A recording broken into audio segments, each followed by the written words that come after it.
Well, now to the latest on the debate over postponements, and the Premier League say that they are looking at altering the rules, with any changes hoping to be introduced by the 8th of February.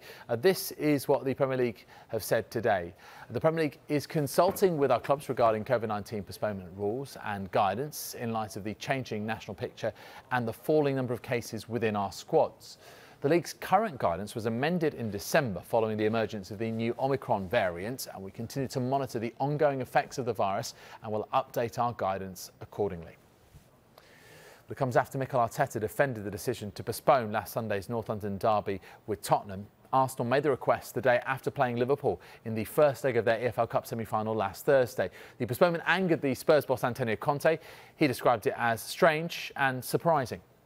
We didn't have the players necessary to put a squad available to compete in a Premier League match. That is 100% guaranteed. But this situation is, I think, a no-win situation. When we played the first 3 games of the season, while other teams were postponing matches, and we played and we tried to play it, we were killed because they said, don't be naive, because if you have that many players out, don't play with your kids. And now we postpone the match for all the right reasons, believe me. And as well, you get those reactions, but I think they are normal. Yeah, I mean, you have seen both sides of this. You forced to play the Brentford game earlier in the season when you were perhaps ill-equipped to do so. But can you understand supporters' confusion, or maybe even the criticism now that COVID cases are not the determining factor in these cancellations? I don't know if I understand. I'm telling you what we've done. And when the team has come to us and said we cannot play, and these are the reasons why we cannot play, and the game has been postponed, we have never, ever publicly questioned any of that. And we will not, because that's why we have the Premier League and the FA and the regulators to consider and to find out and to do the due diligence necessary, which is a lot, to postpone a match to try to maintain the fairness of the competition. As it stands, the second leg of Arsenal's semi-final with Liverpool is going ahead tomorrow, but Arteta wasn't giving much away when asked if he had players back for the match. Can you give us an overview of your team news? I can't, and I don't want to, because I don't want to give anything away. I'm sorry. There are issues. The issues have not been resolved. That's why we cannot play the last game. But as you can understand, we want to keep that internally.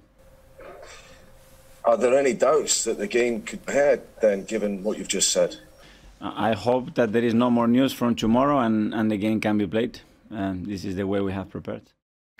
Arteta rather vague then on the fitness of his squad. So does there need to be more transparency around why these games are being postponed and the number of players who actually have COVID-19? Well, this was Arteta's response to that. Yes, but I think you have to do that from the beginning. To ask halfway to somebody change, and when I want to be transparent, I'm transparent. When I don't want to be transparent, I'm not transparent. Is tricky and is a little bit manipulative. So I think everybody has to try to do the right thing, and if we have to change things, let's change them. But let's all act in the same way. Well, as for Arsenal's opponents tomorrow, Liverpool assistant Pep Blinders has backed clubs who make requests for postponements. He believes all managers want to play the games, but the priority must be with the health of players and their families. If the medical department of each club have to make a decision to stop an outbreak, because people from the outside cannot see what's happening inside the club, not only players but also staff, they are there to protect the players, the families, the staff. They have to protect the building. All the teams, they want to play. It's not about that, because, example, we went to Tottenham without missing crucial players or key players. We went at home at Newcastle, we went without key players. We were missing players on game days. We were missing staff members on game days. We went to Chelsea without our manager, without Joel, without etc. I can call Ali, Bobby, etc. So we want to play, and all the teams, they want to play. Again, I have full trust in each head of medical in each Premier League club to make the right decision. And the right decision is always, in first place, to protect players and staff and their families.